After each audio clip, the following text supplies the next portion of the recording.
blend in. You can feel like you can let loose and no one will know. No one will even remember by the time that the sun comes up. Even in February, it feels like summertime in Vietnam. So thousands of people, they're traveling from all over the world to Vietnam to hide away from like the winter months of the other countries.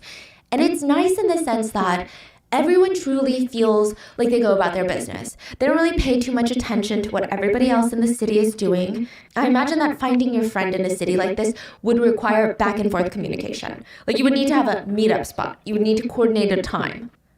But imagine you have to find someone in the city that doesn't want to be found. Someone that's hiding. There were two young men hiding in Vietnam. They're trying their best to blend in and be invisible. You have 26-year-old Polly Phan and 25-year-old Jaden Wen. The two took very different approaches. They landed in Vietnam on different planes on different days, and Polly, he tried his best to blend in with the crowd in Ho Chi Minh City. He's trying to stay under the radar. He's trying to appear normal from the outside. Like if you were to bump into him on the street, you're like, oh, this is just another random resident. He would actually go to the gym. Sometimes he would even go out on the weekends. He would join the nightlife. And every time he would go back to his place of residence, he would look left, he would look right, he would look over his shoulder to make sure that he wasn't being followed, and then he would put his key in the door. Jaden had a completely different approach. He went to like the suburbs, the place where very few go. Not even just like regular suburbs. I'm talking like countryside. He met a young woman, pretended to fall in love, offered her a visa into his home country, the United States. And her parents willingly took him in with open arms. And for a while it worked. Nobody suspected that these two young men were wanted by Interpol. Nobody knew that. Because just a few days ago, before they landed in Vietnam, they had allegedly, brutally murdered two men in cold blood. Let me take you to the day of the murder. January 26th, 2023. Let's talk about John, okay? John is his fake name. He's anonymous, but he is a neighbor. He's been trying to fall asleep for the past, I don't know, like 3 hours. He's tossing and turning. He's trying to put his cushion over his head. And his damn dog just was going at it, like barking nonstop. Just would not give it up. John is like, what do I need to do? Do I need to show you every room in the house to tell you we don't have a home intruder? Nothing is going on. His dog is practically pacing around his house nonstop as if someone had lit a fire under its butt. Side note, John doesn't really seem that nervous that there was something going on or that there was someone outside lurking in the woods trying to get into his house. He lived in a gated private community in Houston, Texas, with only about like 10 other houses. It's really safe. The houses were also pretty close to one another. So it's not townhomes. They're not stuck together. They're not sharing walls, but they've got tiny little slivers of side yards. So it's really hard for someone to have a home invasion and the neighbors don't notice. Everyone sees everything. So this is pretty much as safe as you can get in a single family home. There's a lot of Ring cameras nearby, a lot of nosy residents, a lot of close proximity. It would be very difficult for someone to even rob one of these 10 houses. So he lifts up his head and he's like, okay, what in the world is going on? Like, please go to sleep. And he flips over and he knocks out. He gets up a few hours later to start the day. And he looks out his window as he always does as he drinks his cup of coffee, and everything is normal. Neighbors are walking their dogs as normal. He could see across the street into his neighbor's house, James. James is his neighbor, and James's white Prius is in the garage. I mean, everything seems like that morning bustle before everyone's heading to work. John picks up his dog to bring him to the front lawn, and he glances back up at James's house. And it's strange because his white Prius is sitting in his garage. His garage door is open. It's lifted. Like he forgot to close it. Yes, but now that he's outside, he can actually hear the Prius is running. The engine is on. And it's parked, and it doesn't look like anyone was inside of the car. But again, would you really consider this some sort of like bombshell neighborly gossip even? It's January in Houston. I mean, it's not freezing, but it's pretty cold. If you're running into your house to grab your phone or run back out to leave after you grab something, you would probably keep your car on so that you don't get cold on the way out. So John goes back into his home and he goes through the motions of his morning routine. He heads back outside once more to hop into his car and leave when he's like, oh my God, James's Prius is still parked in the garage is still open, and the car is still on. And there's no sign of James anywhere. And again, he doesn't think anything terrible happened. He's just thinking maybe he doesn't know. I got to let him know, like, hey, bud, you left your car open, right? You left your car on. He called James's phone. No response. He starts feeling a little curious, a little anxious. So he makes his way over to his neighbor's garage. And the engine is on. But not only that, this is where he starts feeling kind of like a unsettling feeling. The windshield wipers are going. Was it raining last night? Maybe. It's really weird. Why are the windshield wipers still going? Like, even if you're running in to grab something, you would probably turn it off. Windshield wipers, even when it's drizzling, I like to turn it off and then I'm like, okay, I need it again. Defrosting? It's just like, it's squeaking like back and forth, almost in like a creepy haunted manner. The car is empty. The garage is empty. The house feels eerily quiet. You're just like, James? No response. John walks around, goes to the front door. It's pretty rude to like open the garage door and be like, hello, are you in here? And he starts knocking on the door, ringing the doorbell. No response.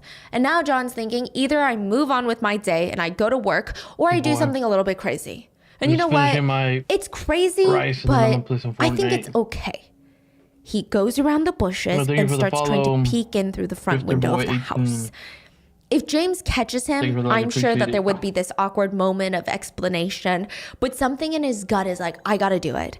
I just don't feel good about this. I don't think that I can go about the rest of my day and not keep thinking back on this morning. I'm gonna play Fortnite. John tries his best to balance and get as close to the window as he can, and his stomach drops. I mean, the heavy gut feeling that he had was confirmed. The house was totally ransacked. Just things were thrown about everywhere, and there were some splatters on various surfaces that were very dark. And yes, it looked like blood. Like, it didn't look like someone was spilling water. It didn't look like a water balloon burst. It was blood. John runs back to his house. He calls 911, and within minutes, at around 8:30 a.m., officers arrive at the house for a welfare check. I think officers were expecting to walk into a potential home invasion or some sort of burglary. Maybe a domestic issue, but I don't think that they were prepared to come across a scene that looked like it was out of a scene of Breaking Bad. They walk into the house. Furniture turned over, thrown everywhere, doors, cabinets, all swung open, blood splattered on the walls, floors, bullet fragments throughout the house. And in the middle of the chaos, there was a man laying in a large pool of blood. He had been clearly shot multiple times. To get a better idea of who this was and how they were killed, authorities searched the rest of the house and found several packages of marijuana packed in airtight wrappings, 129 pounds of marijuana. 129 pounds? That's like a human. That's like, yeah. So in Texas, marijuana is not legal. Okay. Yeah. Wow. So that would be, that would probably possession with intent to distribute. Okay. Wow. Yeah. So they also found 10 pounds of hash oil. So think of like a dog, like the weight of a dog in hash oil. What is hash oil? It's like a CBD oil that is like more potent than marijuana. Okay. And when they opened up the freezer, they found $36,000 in cash staring back at them. But nobody took this? No. I mean, the marijuana itself is worth a lot of money, but then $39,000 just in cash? Yeah. I don't know. Yeah, I don't know why. And you say all the cabinets were open. Yeah, so it seems like someone was trying to find money or find drugs or find something. But what happened? Like, how did they not take any of this? And why is there someone dead? Yeah. Because just doesn't make sense. Like, what the hell happened here? Was this a drug-related murder? If so, why did they not take anything? Why didn't they take the marijuana? Why didn't they take the frozen cash?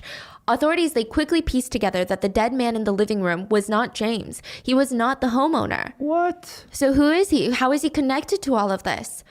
The man in the house was 35-year-old Dana Risdale. He was actually from Oregon, but James was a very close friend of his that he was visiting in Houston. Okay. So James had actually lived in Oregon prior to all of this. And this is kind of pertinent because both of them were in the marijuana business and it's completely legal in Oregon. So they were legal distributors of marijuana. And then James decided to kind of take a step back from this business. He stopped working with all of his companies in Oregon. He moved to Houston to focus on being a father, and his best friend Dana was visiting him. Now, it does seem like maybe he hadn't cut all of the ties because, like I said, there were 129 pounds of marijuana in his home. And I don't want to see people victim blaming because it doesn't really matter if you have possession of drugs. If you're murdered, like, that means nothing. Like, you can't be like, oh, well, they had drugs. It's a very weird way of thinking. So it seems like they hadn't fully cut the ties. Now, the problem is marijuana is illegal in Texas. Dana seemed to be visiting his close friend in Houston. And people said that the two were just like as thick as thieves. They had very similar energies. They had these larger than life personalities. They were also the type of friends that very much valued loyalty. What does it mean, as thick as thieves? Is that a saying? It's a saying, yeah, where they're just the type, like, when you're friends with them, you know they have your back. And they're just really best buds. They would never betray each other. There's no way that anyone could come between them. Like, thick as thieves, you know? And it sounds cheesy. And in today's case, loyalty might not seem like such a positive thing anymore. You're going to see why. But these two, they were very loyal and they were very honest with one another. Like, you know, those friends that will stick by you no matter what? But if you do something, they'll be like, hey, that was dumb. Why did you do that? That was kind of their friendship. So why was James's close friend Dana, who was presumably there to meet and visit James, why was he found dead in his house? And where was James? Police had a few leads to follow, one being Dana's car. Neighbors reported seeing a Dodge Ram with Oregon license plates, it's like a pickup truck, parked in front of James's house. And now it's missing. Clearly, Dana wasn't the one to drive it off the property, so who did? It seems like whoever the killer was stole Dana's car afterwards as like a getaway vehicle of sorts. So this car could potentially provide them for the answers that they're looking for. They issue out a be on the lookout, a BOLO, for the 2002 white Dodge Ram. Additionally, authorities reported James missing. They tow the Toyota Prius. So the Toyota Prius is James's car. It's in the garage. They tow it to their impound lot. This is like police evidence lot. This is not just like a random tow truck lot. This is police evidence. This is where they're going to take your car if they confiscate it. And they go back to following the rest of the leads. Dana's pickup truck was found 2 days later, abandoned. Just the truck was completely empty. James was nowhere in sight. They towed Dana's truck to the police station to be processed for possible evidence as well. And other officers that are working on this case, they used Find My iPhone to track down James's phone. It was just left at the White Oak Bayou. So it looked like either someone discarded it to get rid of evidence, or maybe James himself could have thrown it out the window or thrown it away himself to avoid being tracked and throw officers off his trail. So now, authorities have Dana's body, Dana's car, James's phone, but where is James? Now, this is the part that I cannot wrap my head around. This is truly bizarre. 5 days later, investigators find James's body in the Toyota Prius. What? In the trunk of the Toyota Prius that they have that they had confiscated and impounded to the police lot 5 days ago. I don't know why. Kidding and me. it's not like he was hidden somehow in this very intricate manner in the Toyota Prius. He was in the trunk of the Prius. Wow. There's even a very eerie picture of a police officer with crime scene tape all over James's home, and you see the Toyota Prius still parked in the garage, and the officer is kind of like looking at it. At that moment, James's body was in the trunk. What? Yeah. I just... What? So I guess they just started processing the Prius for evidence and popped open the trunk. So that's on February 1st of 2023. They found James Martin's body. I mean, it's just so confusing to me. Nobody knew why. Nobody knew why they didn't search the car earlier, because it seemed like they had multiple officers working this case clearly. I saw some arguments that said that they weren't able to get a warrant until 5 days later, but I highly doubt that. Like, you're talking about a very gruesome murder. I think the judge would have prioritized the warrant to a degree. And they had so much probable cause to get a search warrant, like stat.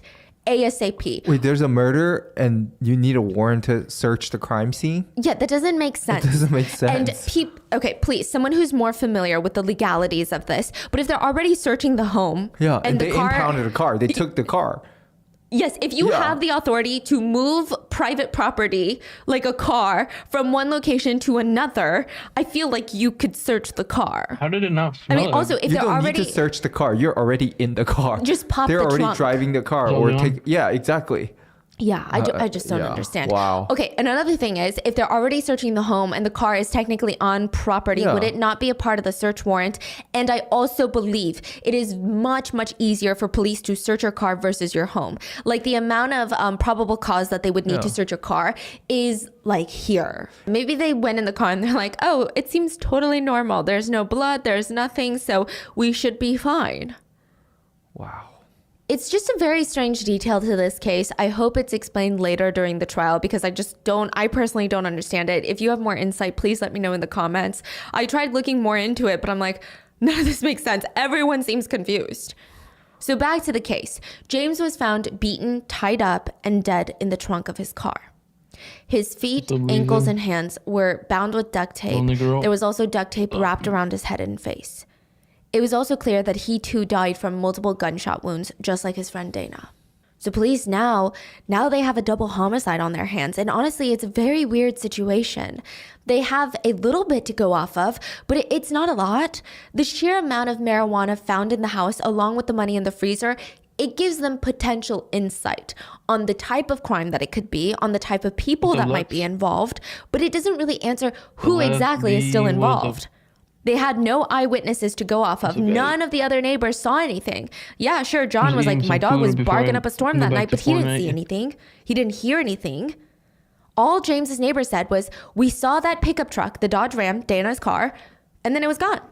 That's it. We didn't see any people go in and out of the house. We didn't see someone drive off in that car. We don't know. So the police, What's they up, went to their Celeste? favorite eyewitness. Security cameras. They canvassed the area to see if From anyone had Arizona? ring cameras, home security cameras, businesses with security systems, and eventually they found videos from different cameras, different angles, and they were able to piece together somewhat of a timeline. Eventually, these little videos, like little breadcrumbs, like, you know, the tape on the forest, like when you leave little breadcrumbs, it's like that. It would lead them straight to the suspect's door. And Yeah, I it's one of think, the- you know, with a case like this, I'm sure the police don't have a suspect image in their minds, or at least they shouldn't if they're good at their jobs. Like, you shouldn't have a preconceived notion of who the suspect is, right? But with everything they were presented with thus far, the evidence, the breadcrumbs, the clues, I imagine that they had a vague idea of the type of person that they were looking for. You're like, okay, maybe you could see them and be like, I could see how these two are connected. Maybe the suspect has some drug charges in the past, or maybe this person has some sort of criminal history, maybe some dealing charges. I could see that, right? But they ended up at the door of a Sanrio loving, pastel obsessed TikToker slash influencer, Kathy Vu. And they're like, what the hell is What's up, Dana? going on right now? For example, Kathy posted a TikTok where she gave dating advice, and she said, it's okay to be independent, but don't make it the main reason why someone should date you. She talks about how before she met her current boyfriend, she used to feel like she had to prove to all these boys that she was independent and that she made her own money. So And she felt Jada- like it was a good thing to show men that she didn't need them. But instead, she said she realized she was only attracting bums. That's what she said, bums. With that kind of attitude. Basically saying, as a woman, you should be taken care of. This is paraphrasing, but she said she never really received flowers from anyone before she started dating her boyfriend because she just wanted to show men how chill and indifferent and laid back she was. She wanted to make herself digestible. And she advises young girls that they should take up space, that they should be as irritating as you want to be. Like, don't change your personality for men. Like, don't do these things for men. She said that now she doesn't want to go through relationships dumbing herself down to make herself convenient for others, mainly men. The only men that you attract by proving that you don't need much are bums. They foam at the mouth when they find out that you don't need much from them to be happy. The only person I was hurting by not requiring much from my partner is myself. Bum-ass men love women that are really independent because most of the time this hyper-independence comes from some type of trauma.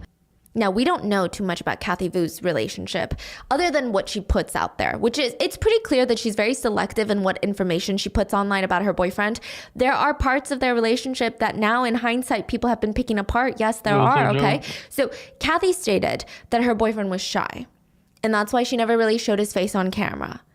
I don't even think people knew his name. Her boyfriend's name is Polly Fan. And in hindsight, netizens now believe that she never shared his face because he was heavily involved in illegal activities. But it does seem like he showered her with monetary gifts. He would take her on trips, buy her designer stuff. But Kathy still prided herself in having this very successful career. So yeah, from the outside, they seem like a very perfect couple. Well, now, video evidence showed two men, presumed to be Polly and Polly's good friend Jaden, arriving at Kathy Vu's apartment complex. When did they arrive at Kathy's?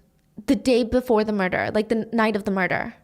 So they met up there first before they...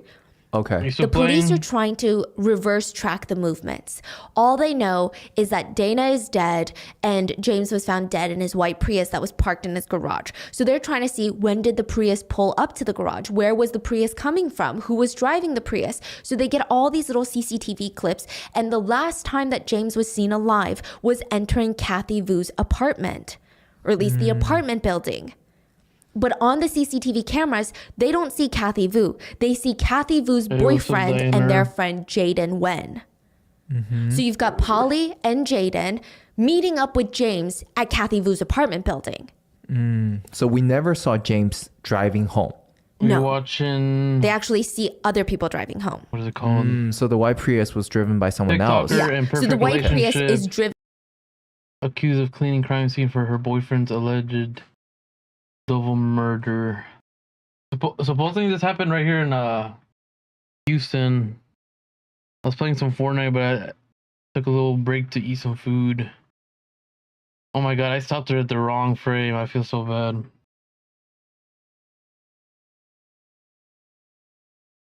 I'm probably gonna watch a little. Yeah, I'm gonna watch like 10 more minutes or something, and then I'm gonna go back to Fortnite.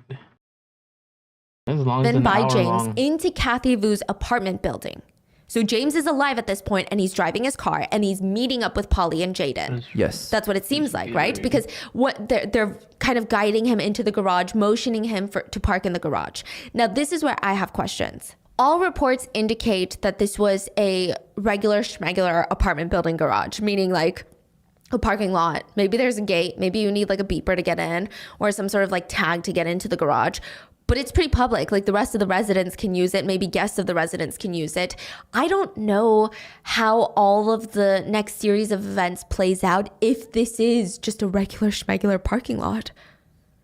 Because soon someone's going to transport James's body into the trunk of his car. Yes. How was that done, right? We don't know yet. And I'm sure maybe they're saving that for the trial. Some people have speculated online that there are certain apartment complexes that have private garages for residents to lease. So it's like a home garage. It's weird. It's like a home garage. It's closed off. It doubles as like a storage unit. But I couldn't tell if Kathy Vu's apartment offered that type of service or even had that. So all we know is that James is seen driving up in his Toyota Prius. He meets up with Polly Fan, Kathy Vu's boyfriend, and their friend Jaden Wen.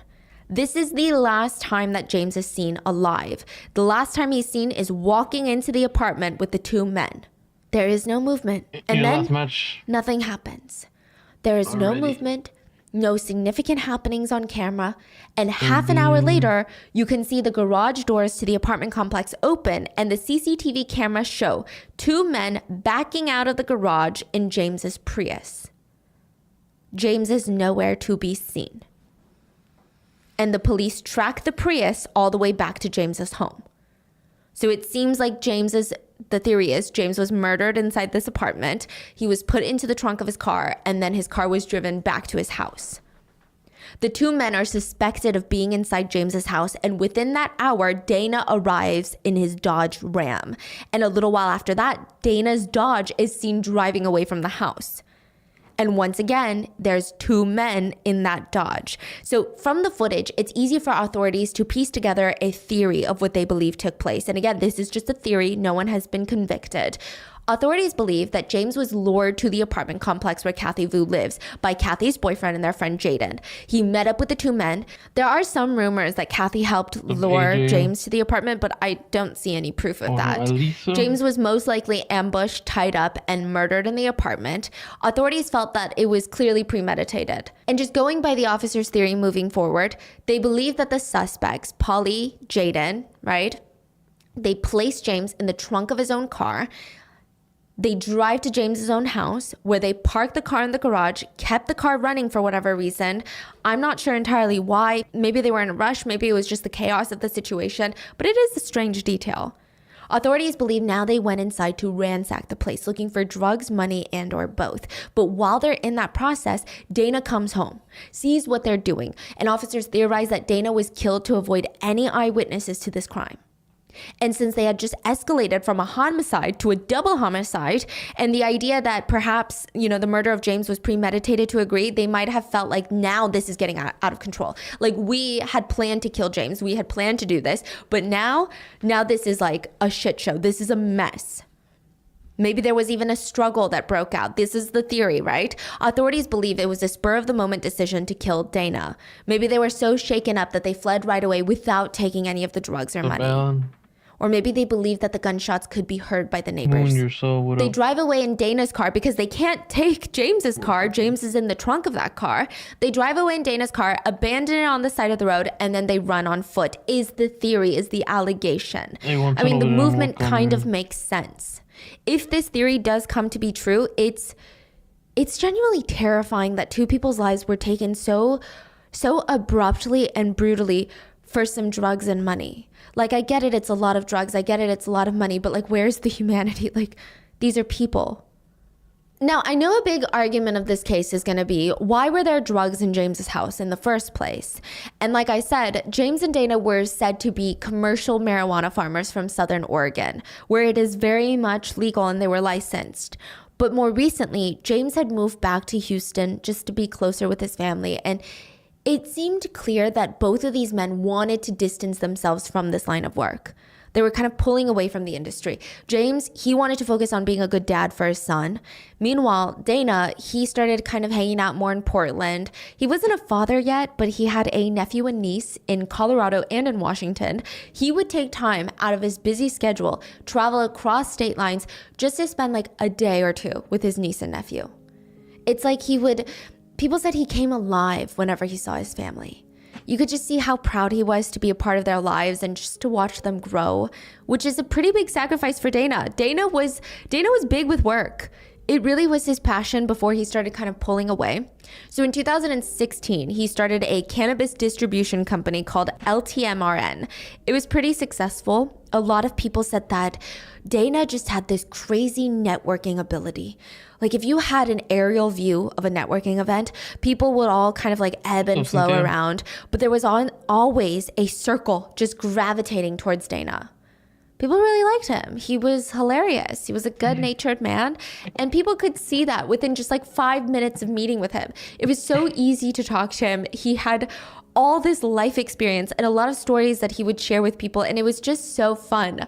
He would be out one day partying in Vegas, and then the next day he's hiking through Yosemite. I mean, this was a man that loved to experience life and just go on these new adventures and just really challenge himself to see what else is out there.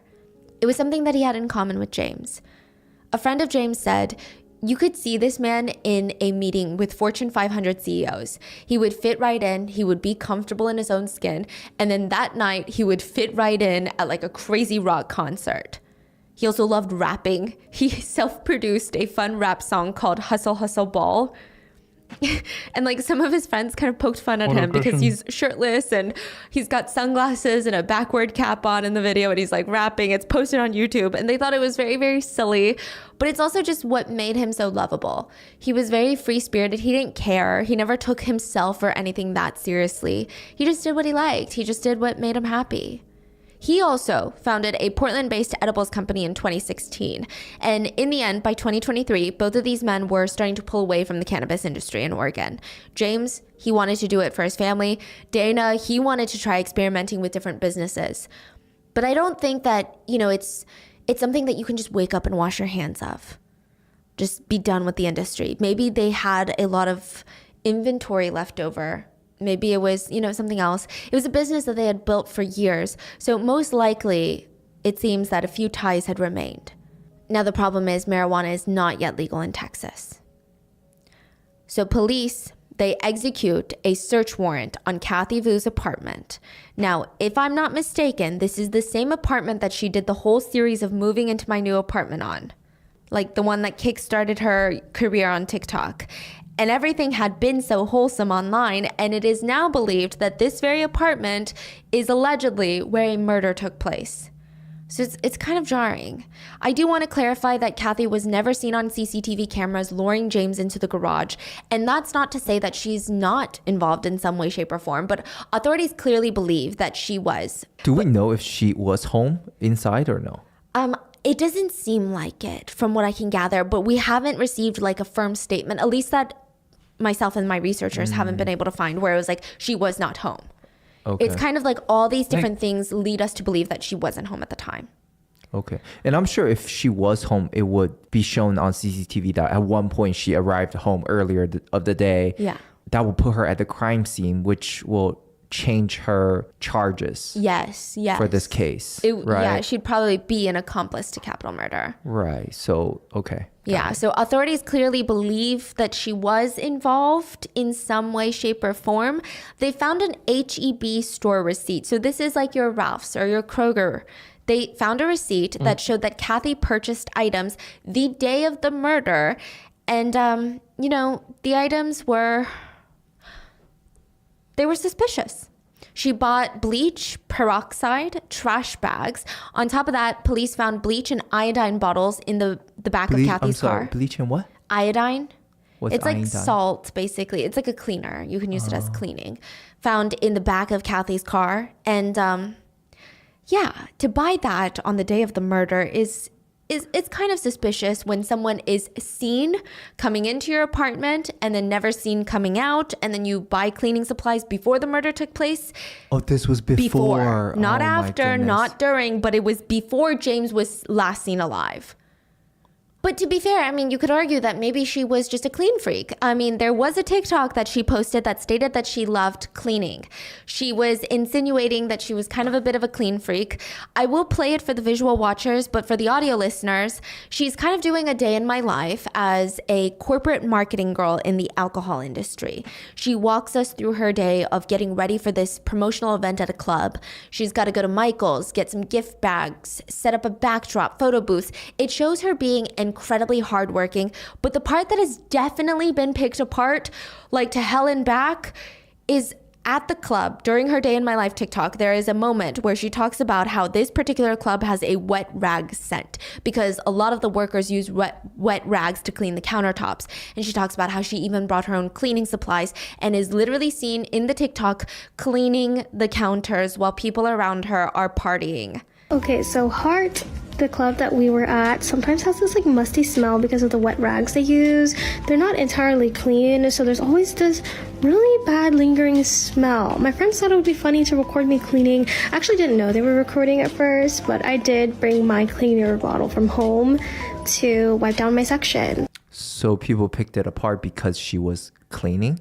Some people stated that she posted this because she wanted to kind of have something to fall back on. Like, when you're in that state of like, this is purely speculation from netizens, not even police, okay?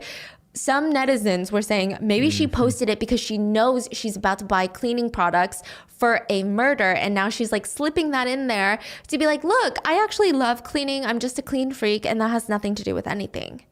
It's not out of the norm for me. Some people were saying it's just a coincidence. So this TikTok would be dragged to the depths of hell and back and analyzed till it could no longer be analyzed. And some people argue that she truly maybe was just a clean freak. And while most of us probably don't buy bleach, iodine, peroxide, trash bags all at once, and coincidentally on the day of the murder that allegedly took place in your own home, but maybe she's a clean freak. Like, we won't know until there is a trial. Authorities stated that they found a note on her phone, which was a list of items to purchase, including, but not limited to, bleach, towels, and iodine. Is iodine a very common cleaning supply or? I don't think so. Because I feel like I would kind of consider myself a bit of a clean freak. And I don't even use bleach. When's the last time you saw bleach in our house? Yeah. Yeah, because, I mean, you know, you can use a little bit. I mean, not saying that everyone with bleach in their house. I know that there's a lot of uses for bleach, but I guess it's just a very hard substance I try to stray away from as like just a cleaning my apartment type of girly. They also believe that this indicates that Kathy had prior knowledge of what was about to happen and she was planning to help assist and have somewhat of an active role in the crime. They also ran her phone records and they found that Kathy was messaging her boyfriend Polly during and after the suspected time of the murders. Authorities think that she was coordinating using her garage and apartment and then coordinating the cleanup. So just to clarify, it seems like officers believe that she was helping coordinate and clean up the crime scene. So we don't know what she said. No. This is from police. Police saying we feel like this is what was going on. Yeah, I'm sure police know kind of what was said, maybe the text messages, maybe not the phone calls, right? Like there were multiple FaceTime calls. There were some speculations that she was calling to verify over and over again that her boyfriend had closed the garage when they left her apartment. That's kind of what we know as of right now. After Polly and Jaden left her apartment in James's car, she FaceTimed him 6 times in the span of 25 minutes. They also texted each other to verify that the garage door had been closed. So she at least know that they Are left. there. They're there and they left. But you could argue that she didn't know that James was there. Right. You could argue that she only thought that her boyfriend was there and was like, hey, babe, did you close the garage door? Because I'm not home. Multiple times or? It says that she called him 6 times. Or she was FaceTiming with him 6 times in the span of 25 minutes. So I think more than the cleaning supplies, the text messages and the phone calls are probably a worse look, in my opinion. It just, you know, the cleaning supplies, you could try and twist it and argue and be like, you know, she works in a corporate sphere. Maybe she bought it for this or that. But the text messages are interesting. Now, I have seen some online discourse, and right now it's all speculations and rumors, this whole case is, but some people have posted online that Kathy was a very sweet, trusting, almost naive to a fault person that probably was too scared to say no to her boyfriend, which I'm not sure how to feel about that because she's 23, I believe. So when you're 23, maybe there's some things. I'm a people pleaser. I have such a hard time saying no to people. Trust me, I understand that feeling. I relate to it like on a spiritual, deep level. But if you ask me to clean up a crime scene, that's a solid no. So I don't know where that argument comes in. Some people say that she didn't really know what she was getting into and maybe thought that because her boyfriend was potentially allegedly involved in some harsh illegal activities, she was scared for her own life. She got roped into it because she was terrified. And then I see the argument that people are saying, no, she's 23. She was actually benefiting from her boyfriend's alleged illegal work. She wasn't afraid to spend his money going on trips, getting all these gifts. She was benefiting in some way. And now she's cleaning up a crime scene. You can't really say that she was so scared and terrified. So it's just kind of an argument. I do think that it does rub a lot of people the wrong way, that she was kind of preaching online about having a good relationship and having boyfriends that respect and cherish you. Meanwhile, she is accused of doing something absolutely heinous for her boyfriend. I also see a third group of people, a very small, tiny group of people that believe if the series of events are true, they like Kathy even more now. What? I actually saw a lot of Reddit comments that said, gotta get me a ride or die like Kathy Vu. Oh, come on. Yeah, which is truly unhinged if you ask me. Yeah, this is not a movie. This is nothing to romanticize here. Kathy Vu was taken into custody and she started giving her version of events. She claimed the night of the murders, she had a work-related dinner planned and she actually wanted to invite her boyfriend Polly to go with her. He didn't show up. Instead, he messaged her saying, hey babe, sorry I can't go, like emergency happened. So he couldn't be there. She stated that that's all she knew. She didn't know what the emergency was. She didn't know emergency was murder. He just couldn't show up to her work event. That's all he said. Now, I'm not sure if she did this as a self-preservation argument or if she was still looking out for her boyfriend, Polly, but she told officers that James, the victim in the trunk, was the problem. She stated that he had a history of threatening people, including her own boyfriend, and she said, quote, "If anything were to have happened, it would definitely have been self-defense." That's what she told the police. Yes, after being arrested. She told officers So that James brave. owed her boyfriend, Polly, about $40,000.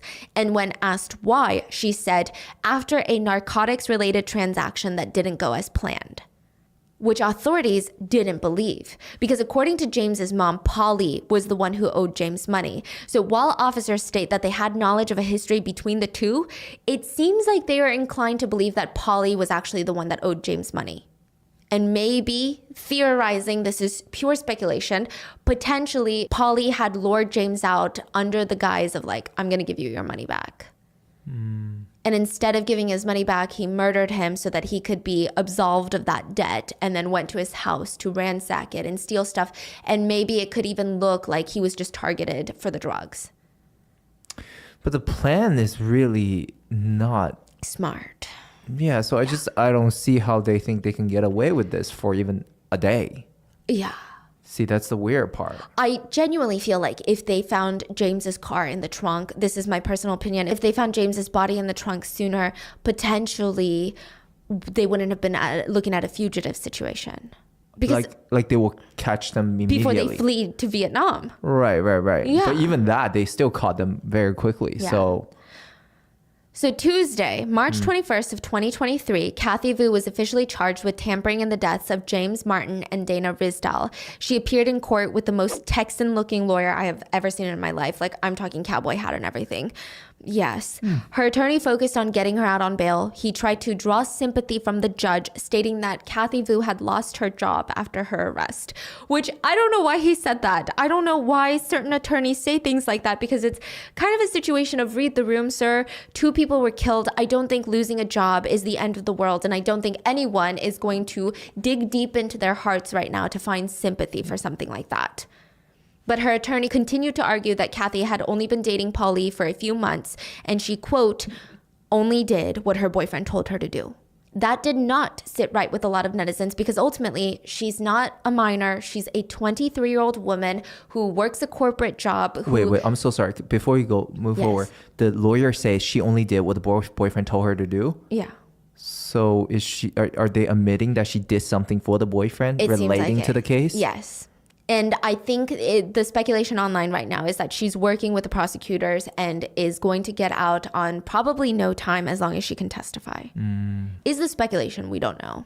Yeah. So, I mean, it's just kind of a weird thing to argue when she's a 23-year-old woman who has a corporate job, who lives on her own, is very independent. Also, a lot of her brand identity was on being independent.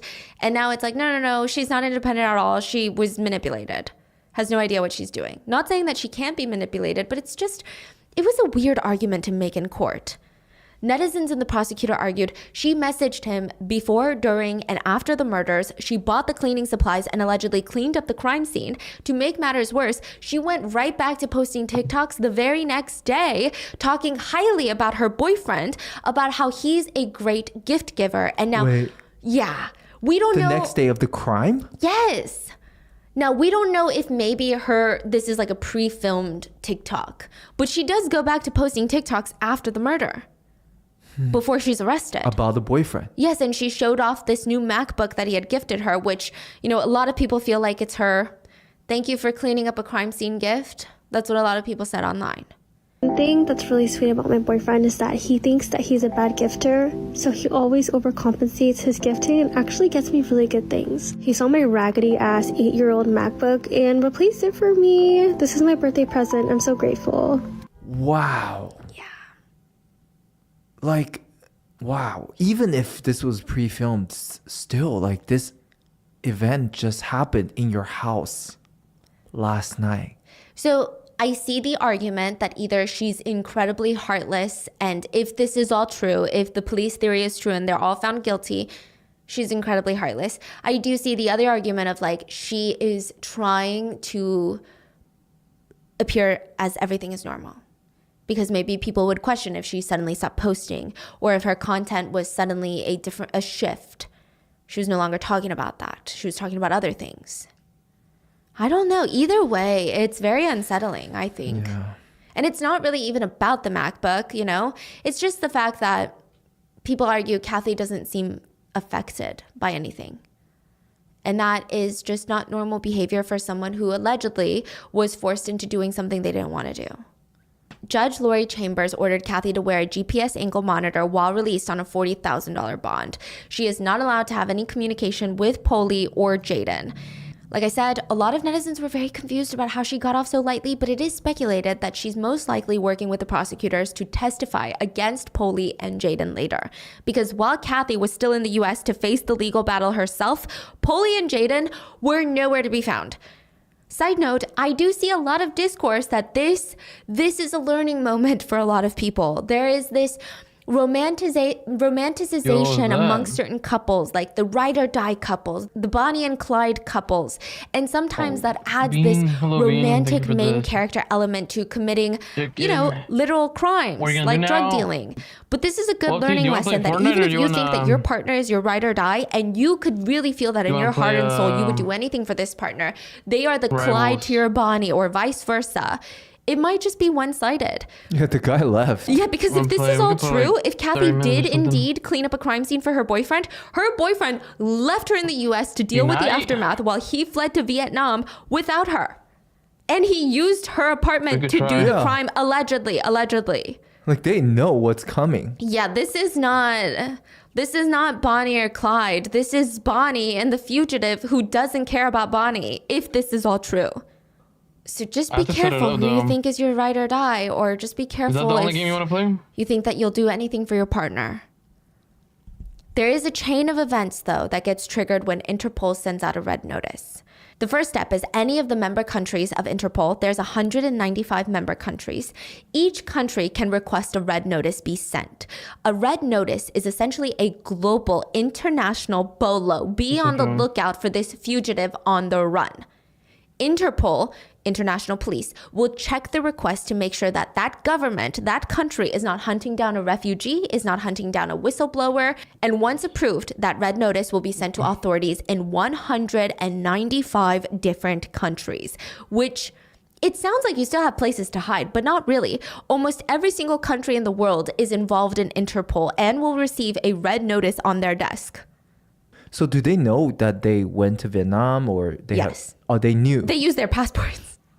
Oh, okay. So they just need to go to Vietnam. Exactly. Then each country will decide how to handle that red notice. Vietnam's Interpol received a notice. The United States were looking for 2 citizens involved in a double homicide, U.S. citizens, Polly Phan and Jaden Wen. Now, again, to clarify, they're both U.S. citizens, and I'm not sure if they're born citizens or have immigrated. So it's unclear if they have family in Vietnam, and even if they did, were they staying with family? Were the family helping? We don't know. But we do know that the 2 fled to Vietnam. They're on the run. And the police have no official leads. They don't know if they went to Vietnam and then went on the run, crossing borders, not using their passports.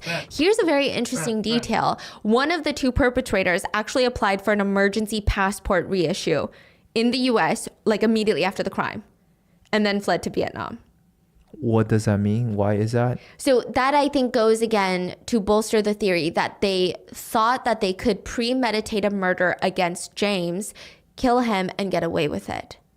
But once Dana came in and the whole thing flew out of control, now they're like, okay, shit has hit the fan. I need to leave the country. They apply for a emergency passport to leave the country. They don't have a passport? Maybe it was expired. Oh, I see. So that just goes to show, like, the train of thought. They thought that they were going to get away with James's murder. It seems. What you're saying allegedly. I'm sorry. What you're saying is the emergency passport, meaning he wasn't planning on leaving. Yes. This is very last minute. It's like, let me get my passport renewed so I can leave right now. So they didn't plan that part. Exactly, in like 48 hours. So I think that's why a lot of people believe the police theory that they premeditated James's murder, thought that they were going to get away with it. It flew out of control when Dana walked in on them ransacking the house. But what if that murder also is not premeditated? Yeah. That's why they didn't get the passport. I don't know. Yeah. Yeah. Interesting, right? Yeah. Now the two have fled, and they're dealing with Kim Bryant. Kim Bryant is the unit manager of the fugitive apprehension team in the Harris County DA's office. She was tasked with locating Polly and Jaden. So when this case comes onto her desk, she moves it up to the top of the priority just based on the shocking nature of the crime. She was told a few times by superiors and other people that had been working this unit, they're like, okay, the suspects have fled to Vietnam. Most likely, you might be looking at years, a few years before you can get them into the US again and formally charged for their crimes. Like it's hard to find them Hard. again. It's hard. There's a legal process to extradite them. It's going to be messy. It's going to be a long time. But just truly to find them, I mean, it's not like they're the most wanted on FBI's list. It's not like we can pour all of our resources into this one case. It's going to be lengthy. But Kim said, it's not hard to be tracked in some way, shape, or form. And right now, with the time and age of digital footprint and surveillance, it will thankfully and hopefully always get harder and harder for criminals to go on the run and not be identified. So this little cat and mouse game begins. And as of right now, it's not entirely clear how Polly and Jaden were caught. I think that this is going to come out during trial. So we don't know what tactics that the fugitive teams or potentially Interpol used to catch them. But there is a running theory on TikTok, only on TikTok, okay? That Vietnam, like most Asian countries, they've got a lot of ajumas. They've got a lot of moms, if you will, that love to gossip. So a lot of people think that there was a train of gossip or word of mouth that really was the nail in the coffin, caught the suspects. Which would be fascinating. So the locals kind of helped. Yeah, that is the locals theory. were like, did you hear? Did you hear? Apparently they're in Vietnam. And I'm sure that this was a huge case for Vietnamese Americans because think about it. For Korean Americans, it would be a huge case. And then I'm sure that there would be a lot of Korean American to Korean discourse because there's connections. You know, we have family in Korea. The conversations would keep going.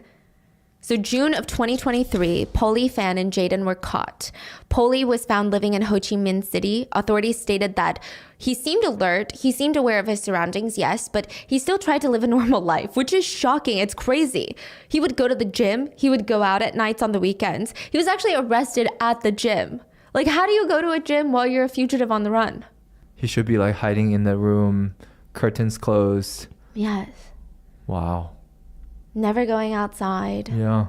As for Jaden, he was found Still in drinking? the countryside, allegedly living with a woman and her family after telling them that he was going to marry her and get her a green card into the US, which I don't know how he thought that one was going to play out because, sir, you're a fugitive. They were extradited back to Harris County July 19th and July 21st, respectively. They have both been charged with capital murder, meaning that death penalty is on the table. So typically when you're committing a crime, and then you murder someone while you're committing a crime. So in the state of Texas, if you're robbing someone and you end up killing them, if you're having a drug deal and you end up killing them, if you're assaulting someone and you end up killing them, it's automatically capital murder. Which is worse than just murder. So just homicide, first degree homicide, you're looking at life in prison. Capital murder, it could be death penalty.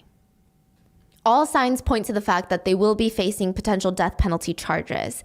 Both Polly and Jaden have been refused bail. Jaden's attorney have stated that they may be able to indict my client, but they absolutely do not have enough to convict him. Which I understand that this is an ongoing case and that lawyers have a job to do, but I just feel like, again, not the best statement. It feels like, at least from a public perspective, they have video surveillance at the crime scene from two separate crime scenes heading from one to another. Then you fled to Vietnam.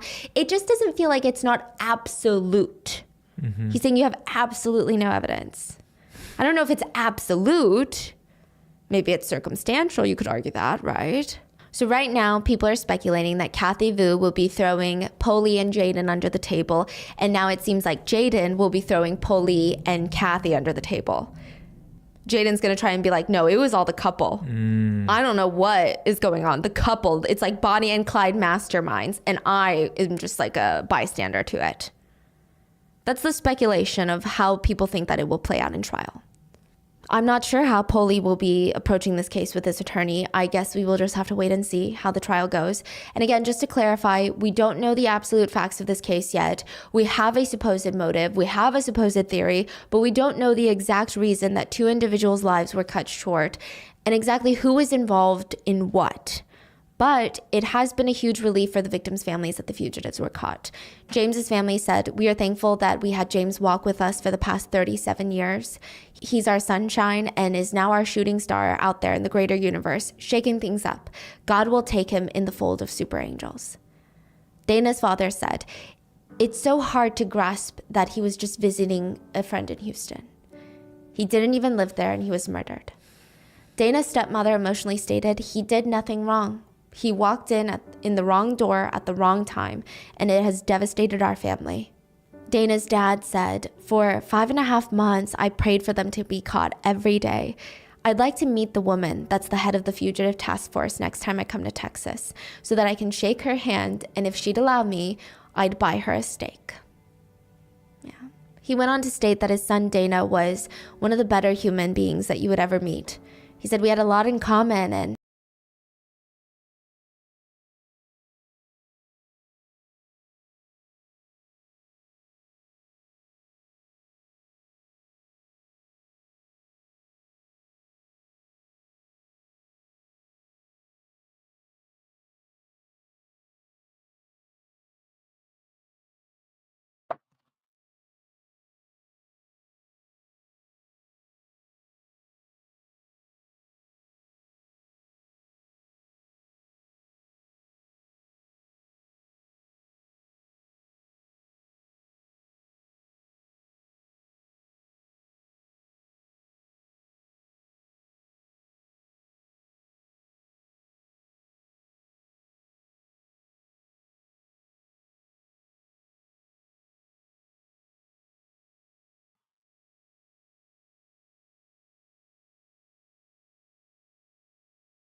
Oh.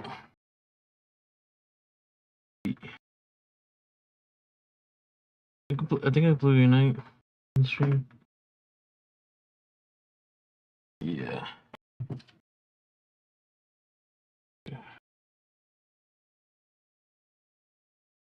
I'm trying to do it right now. Only play that one because I'm not gonna have it. I'm gonna have it ready.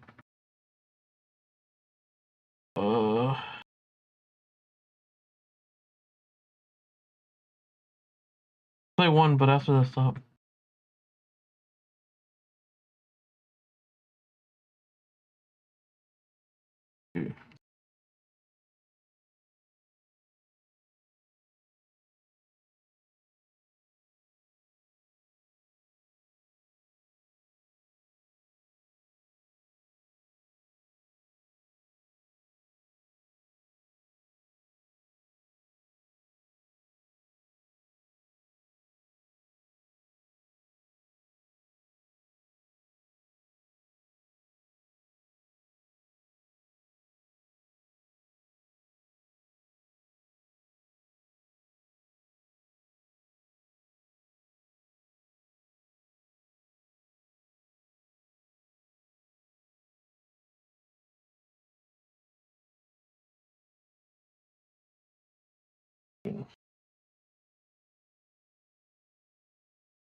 TikTok is not working.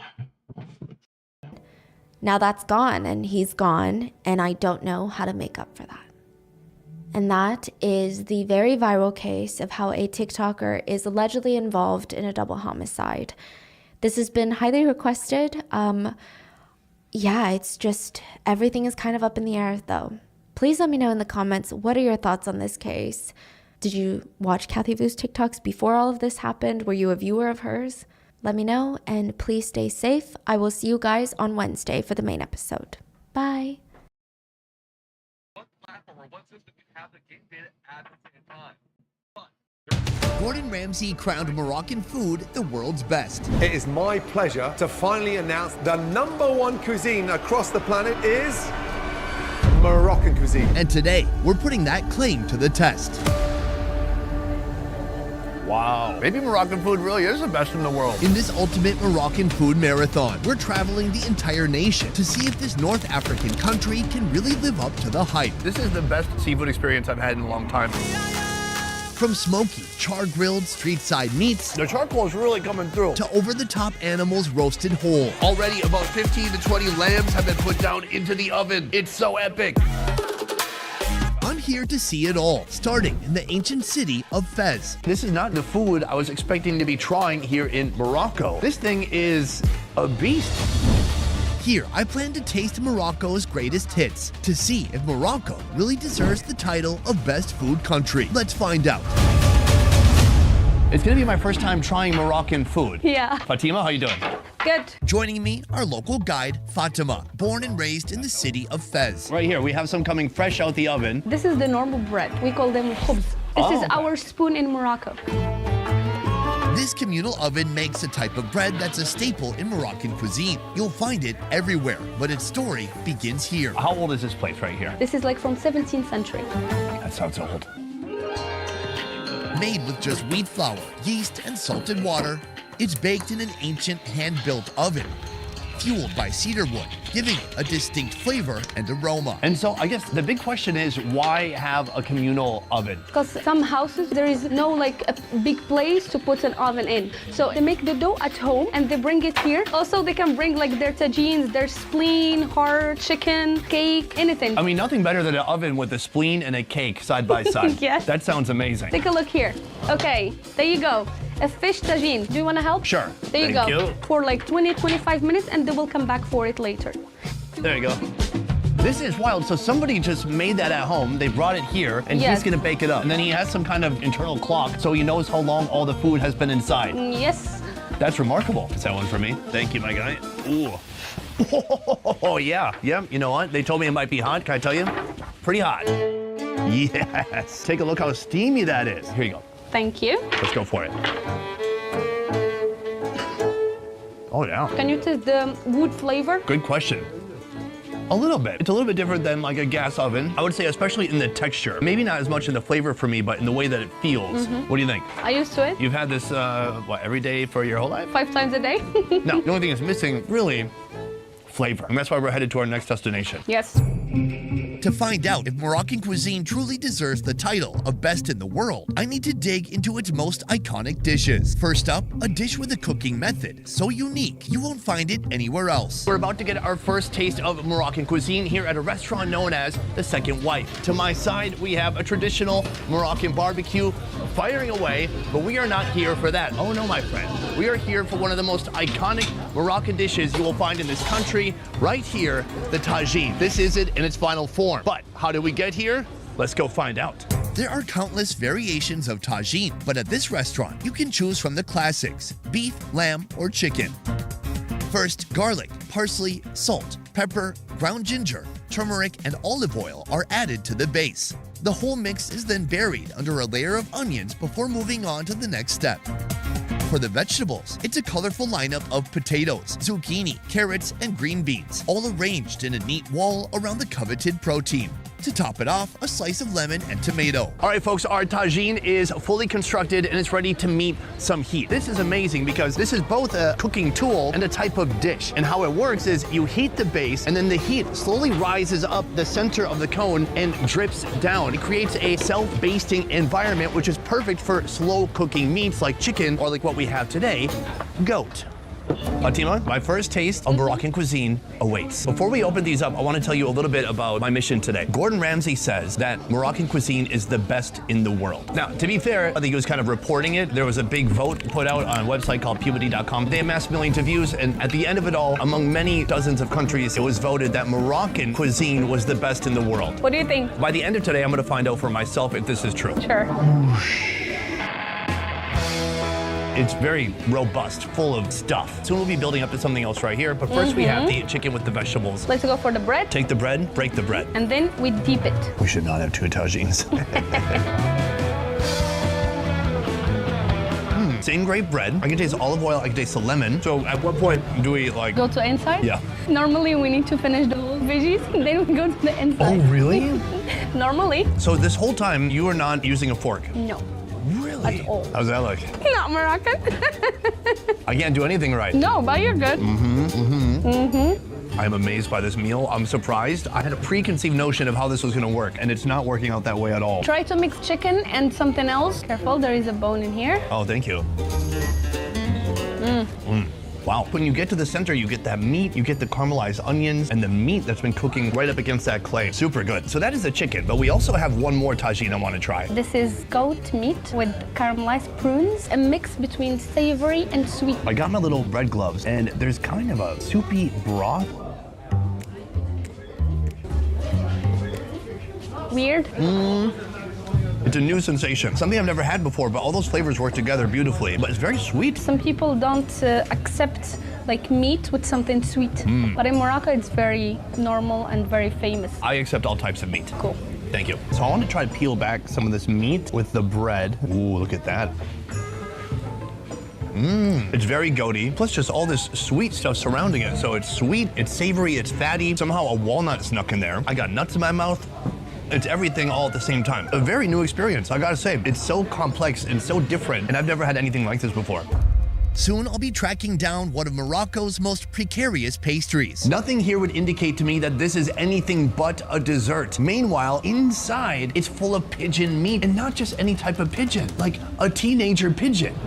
But first, I'm heading back to the Medina to check off another Moroccan must-try food, just as soon as I give you the scoop on what it was really like to shoot in Morocco. So right now you're watching this Morocco documentary, and I gotta say, this one was really a tough one to make. Things change fast on the road. One day it's smooth sailing, and the next you're paying unexpected fees, negotiating with hagglers on the side of the road, or covering last-minute expenses for the crew in cash. Our Morocco budget ballooned by thousands. That's production. But staying in control of the mess, that's where Revolut comes in. Revolut is a financial app that helps you find money freedom wherever you are. For us, that meant holding and spending in over 25 currencies, exchanging money at great rates, and pulling out local cash from ATMs without ridiculous fees. So when someone said cash only, we were ready. I sent money to the fixer, paid local staff, and tracked spending by category, all in the app. When something felt off, I froze the card. When I needed to buy something online, I used a virtual card I generated in seconds. Revolut is built for people who move fast, which, let's be honest, is most of us. And the spending insights are super helpful when you're trying to figure out what went wrong with the initial expected budget. Over 50 million people use Revolut to manage their money in a way that works for them. If that sounds like something you need, sign up using the link in this video's description and get $20 to start. Guys, it's 2025. Keep your money in check. Now,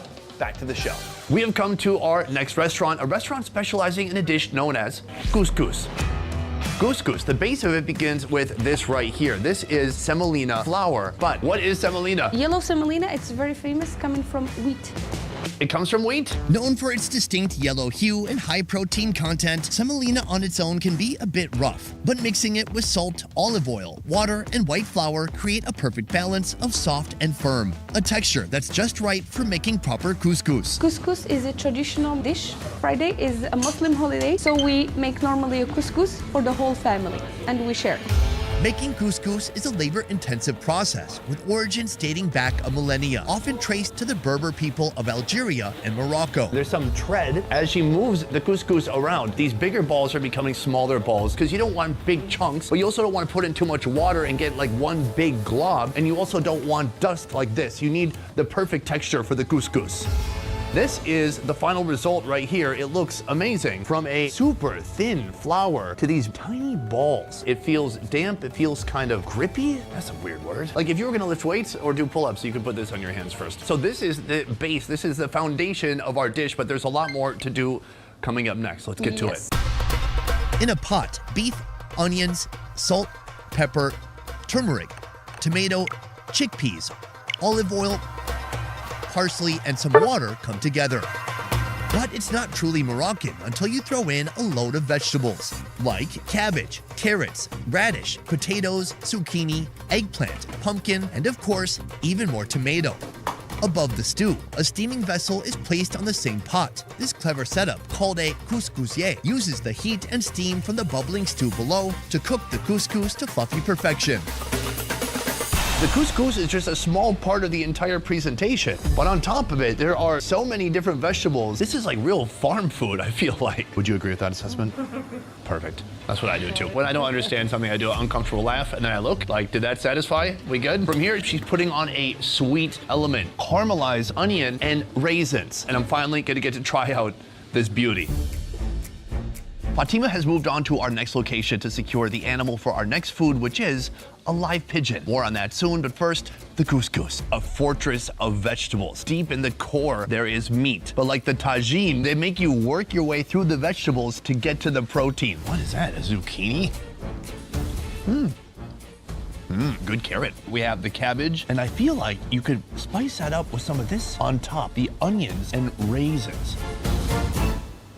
Oh yeah, what a combination. Of course, the raisins are sweet, but I'm noticing that in Morocco so far, they love to caramelize onions and to use it as a sweet force within the dish. This is what I'm really curious to try, the actual couscous itself.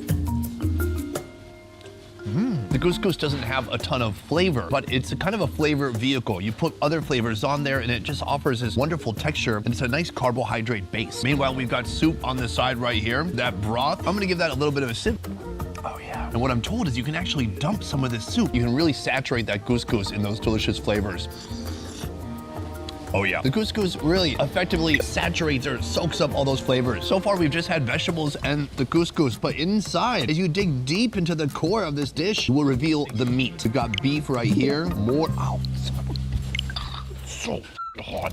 Okay, there you go. How is that 10 out of 10 hot still? It tastes amazing. I love it. And the fattier the beef, the better.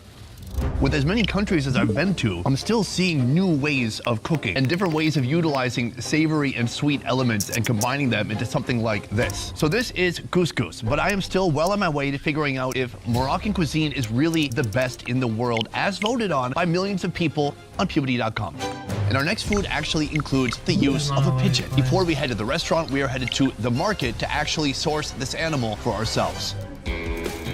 From the couscous, we are headed to our next destination, which brings us even deeper into the Medina. Right now, we are surrounded by markets which have things like this, hanging food, but I'm looking for something much more alive. Come with me. Deep down this alleyway here, you will find a man serving birds. This guy right here, hello, salam, you got those pigeons?